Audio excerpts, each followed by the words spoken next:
Alright, the first thing we're tackling this staircase. One thing they wanted is to be able to use the space under the stairs a little more than they did, and the kind of 90-degree angle you see right there, that takes up a bit of floor space. So my first plan was to push back the entire landing to above this kind of header right here. That way it'd give it some support when I put some through bolts for the landing bit of it. I did a couple stair jobs last year for decks. Really, one was for a porch and one was for a deck.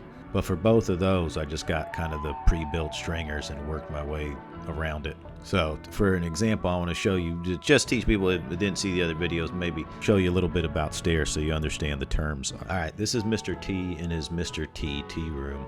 Hey! Building him an addition, and we're going to need some stairs. I got these pre-built stairs, but if you notice, they're not the proper size for his classic Chuck Taylors. He's got very big feet. Let me tell you something right now. It don't work that way. Two important terms you got to know with stairs is rise and run, and then you have total rise and total run. Listen up now. This is serious. Total rise is from this point here to this point here, and total run would be from that point there to the front of the stairs. That's your total run. So again, you got to know where you're going and where you're coming from. And two other things you need to think about, which doesn't affect this project in the barn, is the finished floor. When calculating the size of each riser, you got to take into consideration the thickness of the tread or the run. Basically, what I'm saying is you want the bottom stair to be the same height as the top stair. So you have to take in consideration your thread height and your finished floor height. So you look for the standard height of a riser. Then you divide that from your total rise, and that's going to give you how many stairs you have. And you're like, how do I figure out what the standard height of a stair is?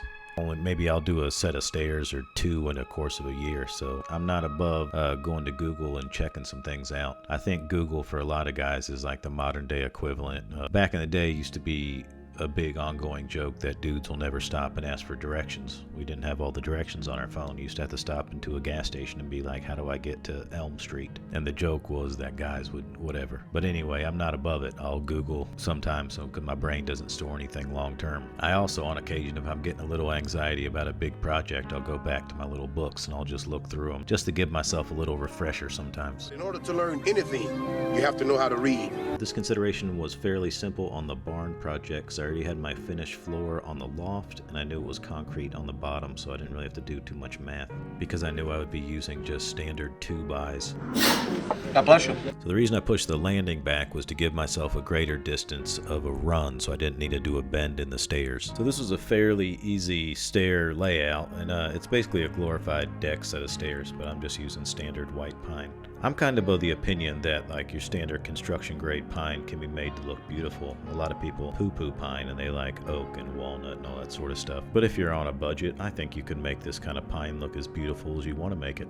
It's also for the price of one 10-foot board, which I could get 3 treads out of. An oak tread would have cost the same amount, so I'm saving them a bit of money, and it's a workspace, so the stairs are going to get beat up pretty bad. So I think pine would be a good choice for what we're doing here anyway. So I routed the sides and the edge, top and bottom, and then just sanded the hell out of them. I left a little 3/4 lip on the left side of the stairs. And then when you go to set each one, alright, so I made my 3 stringers here, right? And they're pretty well dead nuts on each other. But you can get off about 1/8 to 1/4 inch on the worst one. On the bottom, they were right on. But as we got farther up, I had to keep checking them periodically with a level. And if this were outside with a deck, I would have them a little bit out of level so the rain runs off of them, but we're indoors, so you want them dead balls all directions. So where needed, I'd just run a belt sander on there to bring it all up to level. Throw some construction adhesive down so it doesn't squeak.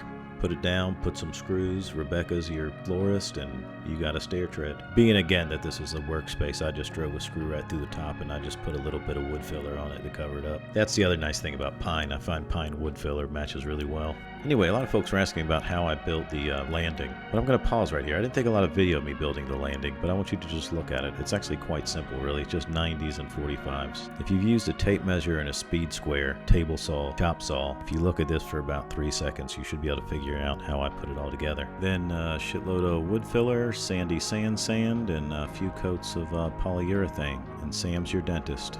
There you go. And I think it's pretty simply designed, but I think it's lovely. I think what I was trying to go for here with this little piece is an example how simple cuts and cheap wood you can still make beautiful things. You don't need to have big intricate things to make it seem intricate. I mean, really, sometimes less is more. So maybe stop trying so hard, you dumb bitch. I'll do the handrail part in another video because I know your dumb brains are probably already exhausted from 5 minutes, but I'm just doing this to show you how simple it is, and that really it's not about talent or anything. You just apply yourself to the project and you should be able to get it done, but you don't have to take it from me. Having talent is just the beginning.